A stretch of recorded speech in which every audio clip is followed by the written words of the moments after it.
ఈసారి చాలామంది పోల్స్టర్స్ లెక్క తప్పారు. ఏ పోల్స్టర్ అయినా తీసుకోండి, బీజేపీకి కనీసం 300 సీట్లు వస్తాయి. ఒక్క దైనిక్ భాస్కరే లోయెస్ట్ రేంజ్ 280 ఇచ్చింది. నా గుర్తున్నంత వరకు 280 కన్నా తక్కువ ఎవరు చెప్పలేదు. అంటే బీజేపీకి 272 మెజారిటీ మార్కు రాదు అని ఏ సర్వే సంస్థలు చెప్పలేదు. ఒక్క యోగేంద్ర యాదవ్ ఆయన సర్వేలు ఇప్పుడు చేయడం లేదు. బట్ యోగేంద్ర యాదవ్ మాత్రం ఒక 70 సీట్స్ తగ్గుతాయి బీజేపీకి అని అంచనా వేశాడు. ఆయన ఒక్కడే కరెక్ట్ అయ్యాడు. మిగతా వాళ్ళంతా ప్రశాంత్ కిషోర్ 303 ప్లస్ 10 or 20 అన్నాడు. American political scientist Ian Bremmer 305 plus or minus 10 అన్నాడు. యాక్సిస్ మై ఇండియా టుడేకు చేసే పోల్స్టర్, చాలా ప్రఖ్యాత పోల్స్టర్ ప్రదీప్ గుప్తా, ఆయనైతే ఏకంగా 401 దాకా కూడా ఇచ్చారు. ఇవన్నీ ఎందుకు తప్పారు? దీనికి కారణం ఏంటి?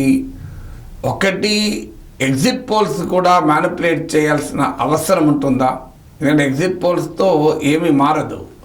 పోనీ ప్రీ పోల్ సర్వేస్ అంటే కావాలని మ్యానిపులేట్ చేసి తమతో సంబంధం ఉన్న రాజకీయ పార్టీకి ఎక్కువ సీట్లు వస్తాయన్న నరేటివ్ బిల్డ్ చేయడానికి, స్వింగ్ ఓటును ఇన్ఫ్లుయెన్స్ చేయడానికి చేస్తే చేయొచ్చు. ఎన్నికలైపోయాక ఎగ్జిట్ పోల్స్ చేస్తే ఏమొస్తుంది? అయితే కాంగ్రెస్ పార్టీ ఆరోపణ ఏమో స్టాక్ మార్కెట్ను మ్యానిపులేట్ చేయడానికి జరిగింది, ఇది ఒక భారీ కుంభకోణం, ఇది స్టాక్ మార్కెట్లో అని వాళ్ళ ఆరోపణ.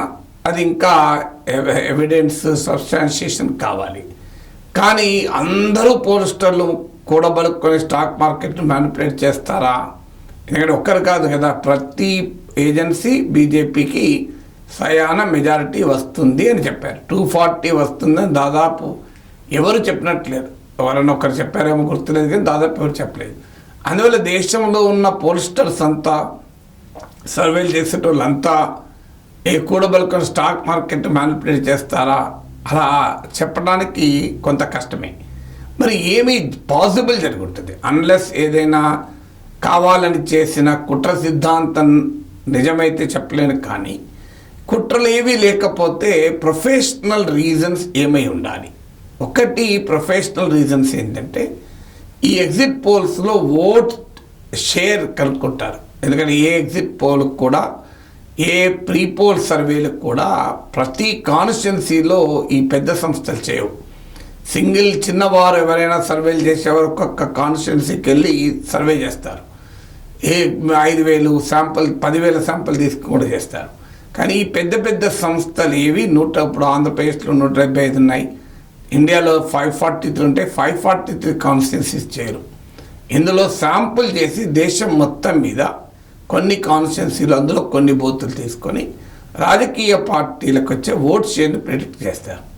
ఈ ఓట్ షేర్ను సీట్ షేర్గా కన్వర్ట్ చేస్తారు. అక్కడ గల్లంత అవుతుంది. మన దేశంలో ఓట్ షేర్ను సీట్ షేర్గా మార్చడంతో కంప్లీట్ మారిపోతుంది. నేను ఇదివరకు అదే ఉదాహరణ కూడా చెప్పాను. తెలంగాణలో కాంగ్రెస్కు 40% ఓట్లు వస్తే అధికారం వచ్చింది. ఆంధ్రప్రదేశ్లో వైఎస్ఆర్ కాంగ్రెస్కు 40% ఓట్లు వస్తే 10 సీట్లకే మిగిలింది. సో అంత తేడా ఉంటుంది. అదే 40% తెలంగాణ అధికారం ఇస్తే ఆంధ్రప్రదేశ్లో 10 సీట్లకే పరిమితం చేసింది. 39% తెలంగాణ అసెంబ్లీ ఎన్నికలు కాంగ్రెస్కి వస్తే 64 సీట్లు వచ్చాయి. 37% బీఆర్ఎస్కి వస్తే 39 సీట్లు వచ్చాయి. కంప్లీట్గా తేడా. ఈవెన్ ఈసారి కూడా ఉన్న బీజేపీకి లాస్ట్ టైంతో పోలిస్తే మొరాలెస్ అవే ఓట్లు వచ్చాయి. ఒక 36% వచ్చింది ఈసారి ఓటింగ్, 0.7% మాత్రమే తగ్గింది. మరి ఓటింగ్ తగ్గకపోయినా సీట్లు ఎందుకు 63 తగ్గాయి?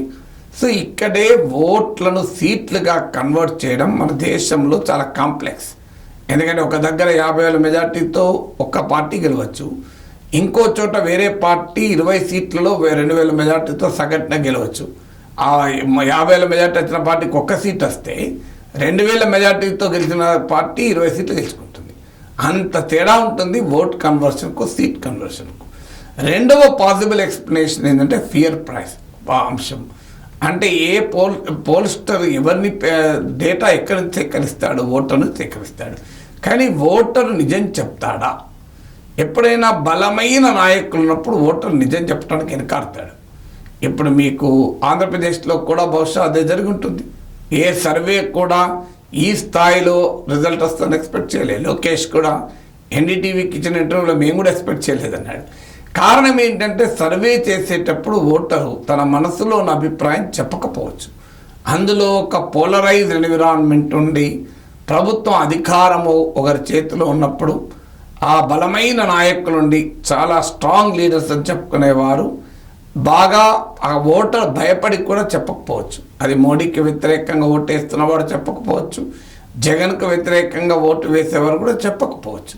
దానివల్ల ఏమవుతుంది అంటే వారు ఒకరికి ఓటేసి ఇంకొకరికి చెప్పే అవకాశం కూడా ఉంటుంది. అది కూడా ఈ ఫియర్ ఫ్యాక్టర్ వల్ల కూడా సర్వేలు అక్యురేట్ కాకుండా పోతాయి.